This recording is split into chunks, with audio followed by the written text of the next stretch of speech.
Кратки најави за денешниот дневник. Градскиот совет одобри задолжување со кредит на јавното претпријатие Охридски комуналец за набавка на возила. Повторно нелегално се гради во близина на Самойловата тврдина, реагираат граѓани во Тиситвојот град.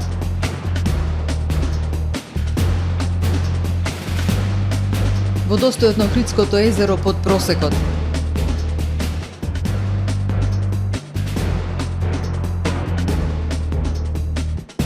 Владата ги пододмрзна цените на одредени видови овошје и зеленчук.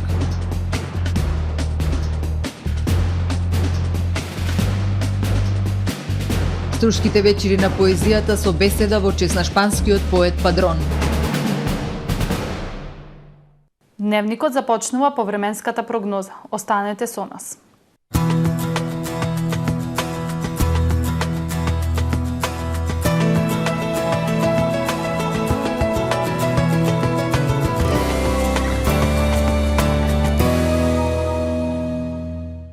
Во Охрид денес времето претежно сончево со локална облачност, ветровито и свежо со максимални 12 степени. Во текот на ноќта кон среда ќе биде ведро со локална облачност, но ветровито и свежо. Утре во западна, северозападна, северна и централна Европа умерено облачно и нестабилно време со врнежи од дожд со заселен ветар. Во останатите делови од стариот континент претежно сончево со локална облачност. На Балканскиот полуостров во среда не очекува претежно сончево време со локална облачност. Ке биде потопло со пораст на дневните температури. На крајниот исток од Балканот слаб дожд, максималните дневни температури од 12 до 19 степени. Во Македонија во среда свежо утро со температури кои ќе бидат во интервал од -3 до 7 степени. Во текот на денот претежно сончево со локална облачност и потопло со дневни температури во пораст, максималните дневни температури од 13 до 22 степени во Македонија во среда. Во Охрид во среда по свежото утро, времето во текот на денот ќе биде претежно сончево. Ќе има локална облачност, но ќе биде топло, минималната 2, дневната температура 16 степени. Но во четврток претежно сончево време со локална облачност и топло, со дневна температура до 19 степени, а во петок умерено облачно и нестабилно време. Ќе има врнежи, дожд и посвежо. Минималните температури 6, а дневните ќе бележат пат на 11. Во сабота во Охрид умерено облачно време со сончеви периоди и повторно потопло, со дневна температура до 14 степени Целзиусови.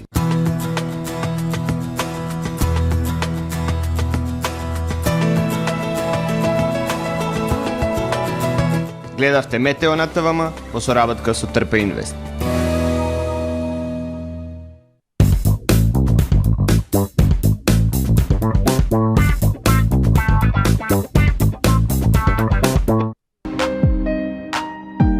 Ресторан Далга. Тамаро е 25 години охридски водечки лидер и препознатлив бренд. Обуките од менаџерскиот тим се доказ за максимална посветеност кон вработените.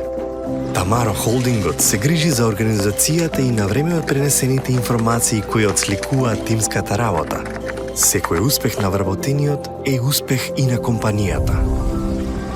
Маркетите располагаат со производи со висок квалитет од секакви брендови по одлични цени. Вкусните печива од Анабела пекарата се веќе омилен појадок на многу потрошувачи во Охрид. Анабела кујната услужува голем број на потрошувачи и компании.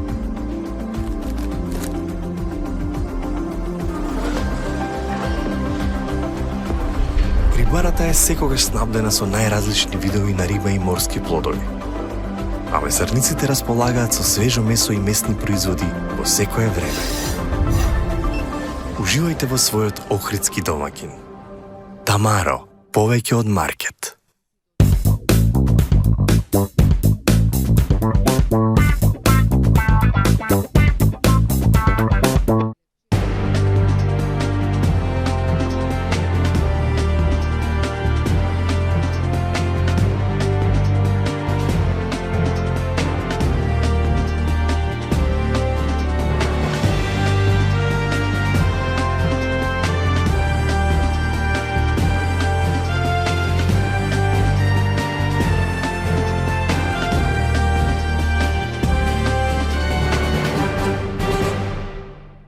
Добар ден, прво издание на Дневникот на ТВМ.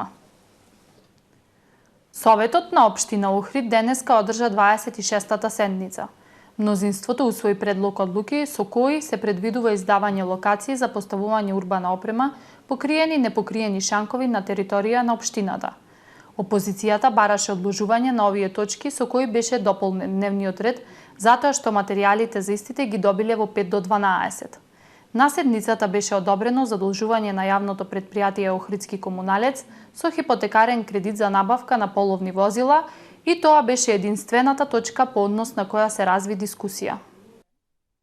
Дневниот ред на денешната 26-та седница на Совет на општина Охрид беше надополнет со 6 точки. Општината предложи измена и дополнување на годишната програма за поставување урбана опрема, предлог одлука за утврдување почетна цена за поставување покриени и непокриени шанкови со локации, предлог одлука за поставување покриени и непокриени шанкови со локации на подрачјето на општина Охрид за периодот од 23 до 26 година, како и програма за поставување реклами на автобуските постојки и одлука за примање донација за 2 основни училишта.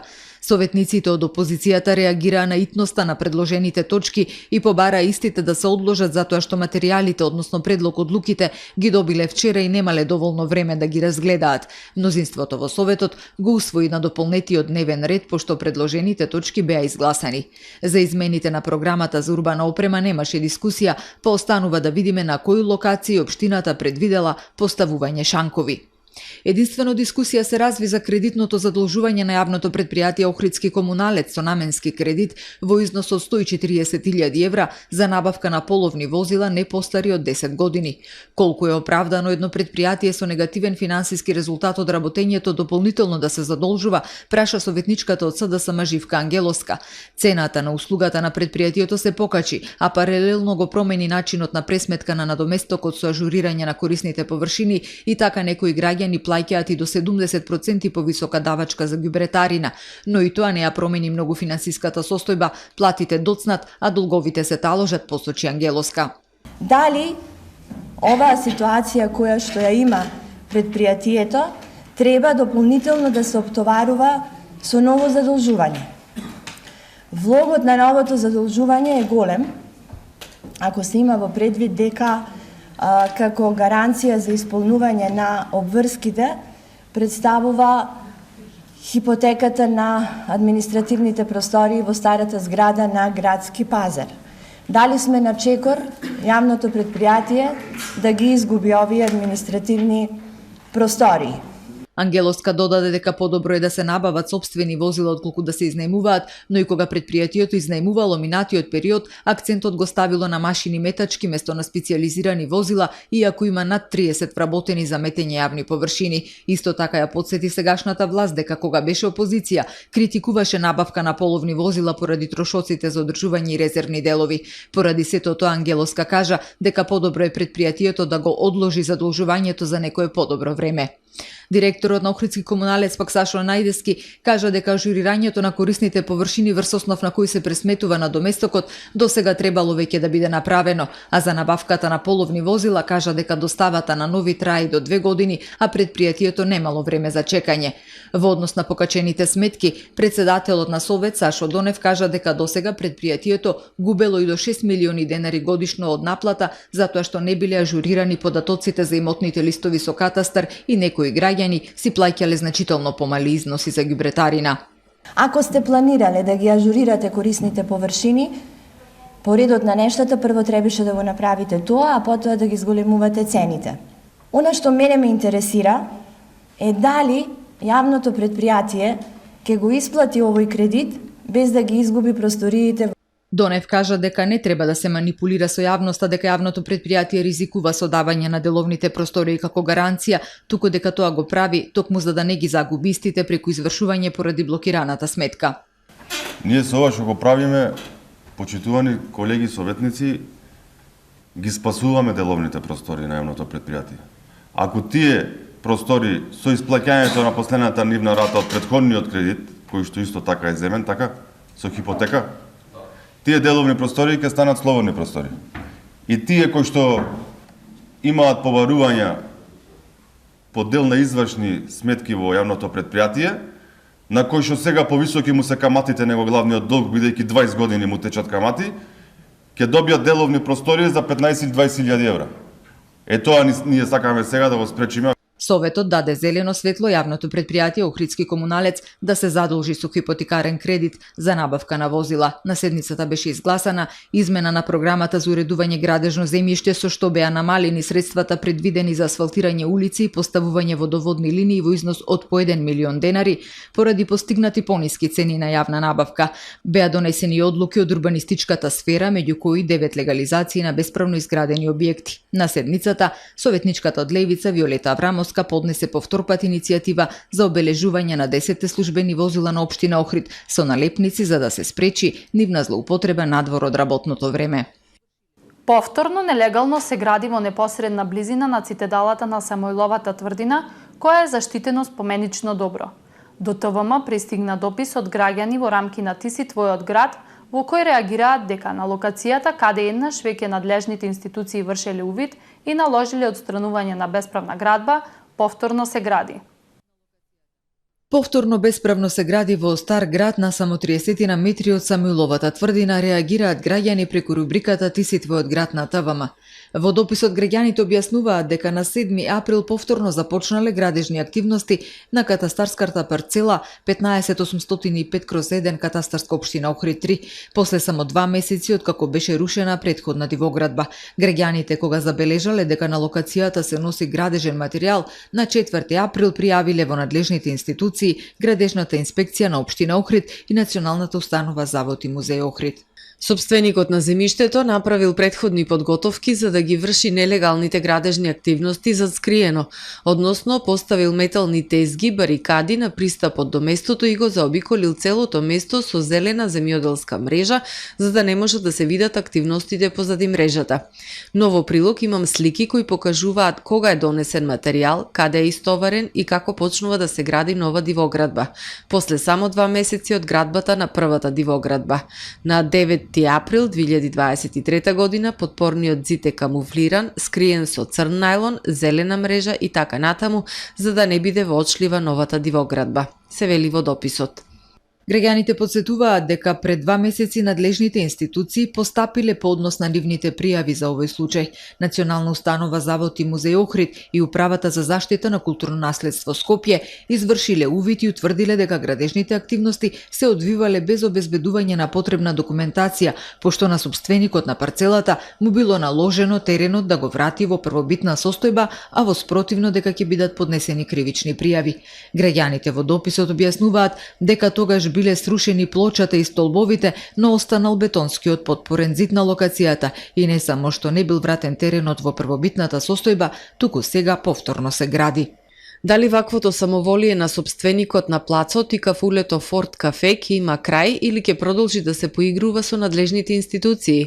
Ова веќе е поигрување и подсмевање со инспекцијските служби при Градежна инспекција Охрид, Завој и музеј Охрид, Државен инспекторат за градежништво и урбанизам, Управата за заштита на културното наследство, кои за првата дивоградба направија увид. Подсмев на нивниот професионализам, подсмев на градоначалникот, подсмев на Министерството за култура, подсмев со загрозениот статус на Охрид во УНЕСКО и најболното подсмев со нас обичните граѓани, се вели во дописот од жителите на Стар град. ТВМ телевизија во врска со овој допис упати прашања до Националната установа Завод за заштита на спомениците и музеј Охрид и по добивање на одговорите ќе ја информираме јавноста. Водостојот на Охридското езеро над дозволениот минимум периодов, но сепак под просекот за овој месец. Еколозите предупредуваат дека повеќе од итно е потребно изнаоѓање на системско инфраструктурно решение за регулирање на испустот на вода од нашето езеро. Поред последните мерења на Управата за хидрометеоролошки работи, водостојот на Охридското езеро е на кота од 693,30 метри надморска висина над минимално дозволеното ниво од 693,10 метри, односно за 27 сантиметри пониско од просекот за април, кој изнесува 693,57 метри надморска висина. Неколкудневниот период на дождови помогна да се стабилизира водостојот на езерото, но се уште покрај кеот може да се забележат мали островчиња со голо око. Состојбата константно варира. бидејќи во изминатиот период имаше периоди на дождови, меѓутоа немаше периоди на снег, за разлика од други години, така што снегот недостасува во година и дождовите делумно надокнадија од оној воден столб што наврнува во текот на зимскиот период. И повторно се зависи од пролетните врнеши и секако летото кое не очекува, бидејќи климатолозите велат дека влијанието на климатските промени врз водните ресурси ќе имаат импликации врз целата земја, врз деловниот сектор, различните заедници, поединците и животната средина. Ѓоко Зоровски, екологист, потенцира дека веќе години назад се провлекува и прашањето за регулирањето на нивото на Охридското езеро, односно за испуштањето на водите преку импровизиран испуст на реката Црндрим кај Струга.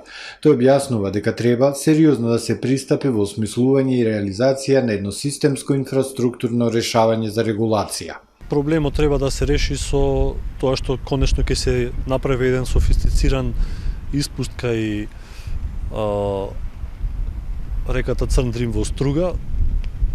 Имаше секакви предлози за тоа, може да се направи дури некој праг кој што би го држал езерото на минималната кота, дефинирана кота од 693,10 метри надморска височина и тој систем да се замени со софистициран кој што ќе може да пресметува колку вода има моментално во езерото и колку вода може максимално да се испушта во даден период.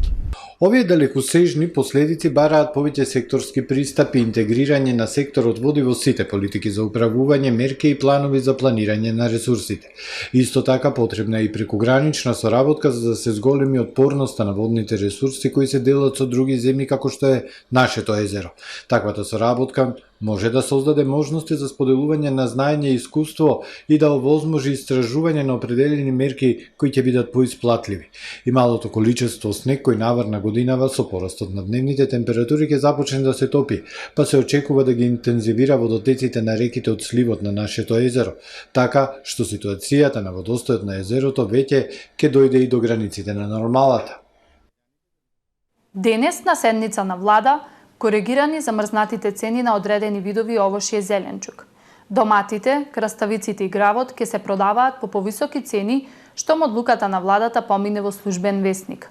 По овие корекции, министерот за економија Крешник Бектеши смета дека повеќе нема да се крие овошјето и зеленчукот по магазините и дека ќе се најде во редовна продажба непречено.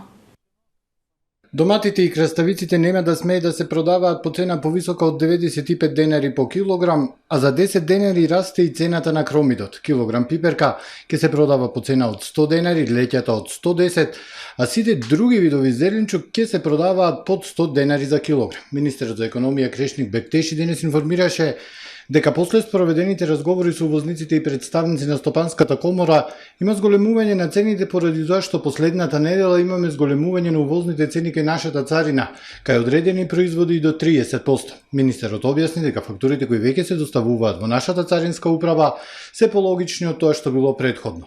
И ова не значи дека тука завршуваат контролите и надзорот и инспекциите што се прават од страна на сите надлежни институции, вклучувајќи го Државниот пазарен инспекторат, Управата за јавни приходи, Финансиската полиција и Царинската управа.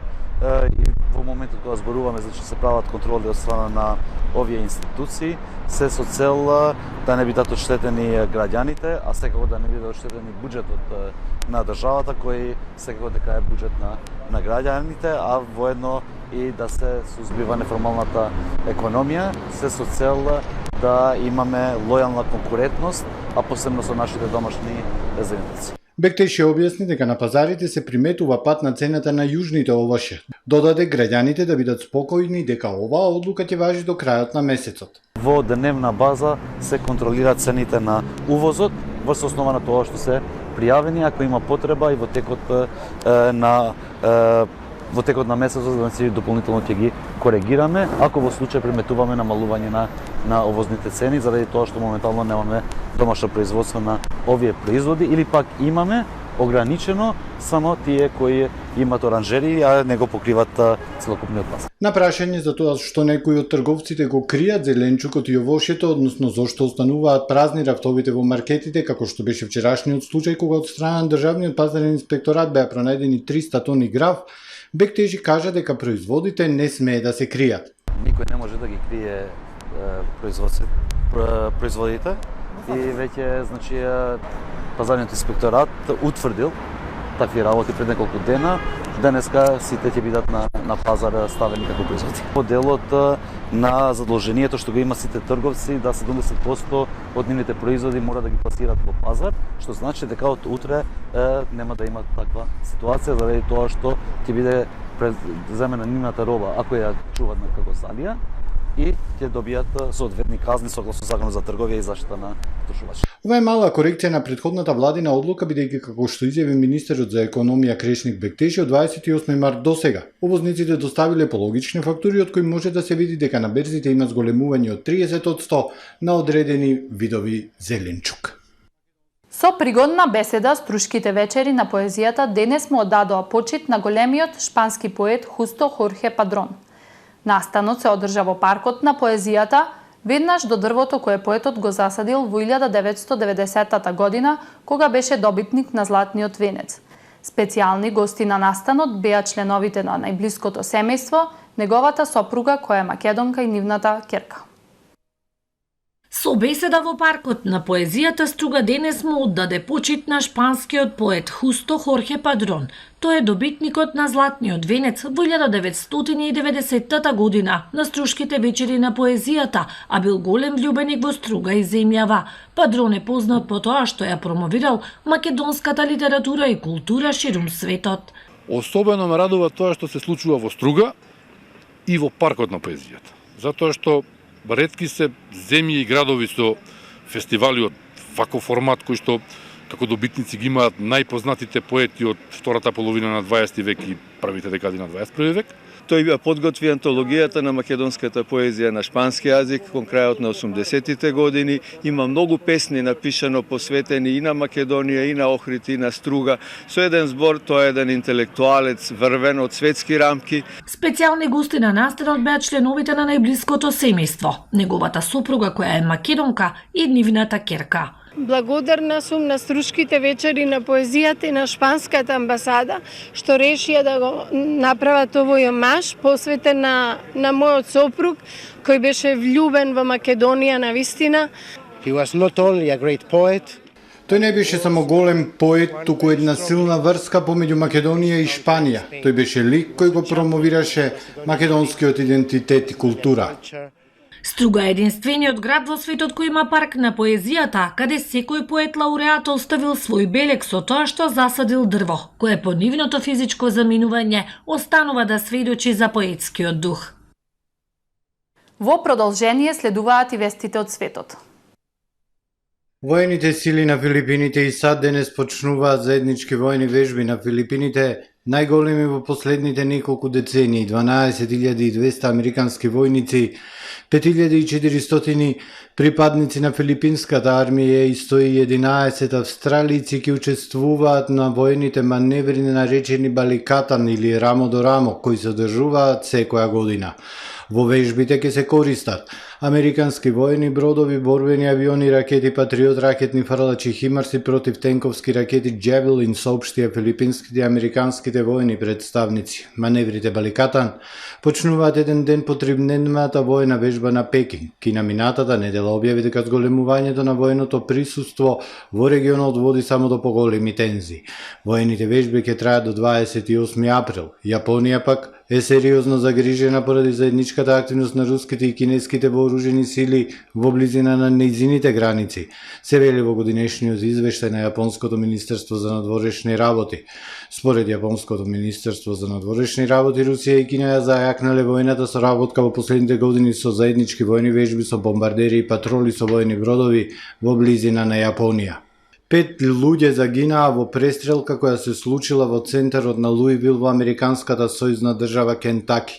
Престрелката се случила во банка од страна на вработен кој влегол со полуавтоматска пушка и почнал да пука по неговите колеги. Полицијата брзо стигнала на местото на инцидентот, почнала вооружена престрелка, пошто напаѓачот бил убиен, но меѓу починатите е еден полицаец на возраст од 26 години, а другите загинати се на возраст од 40 до 64, повредени се 9 лица, од кои двајца полицајци, еден од нив токушто дипломирал и е повреден во главата, извршена му е операција на мозокот и се уште е во критична состојба.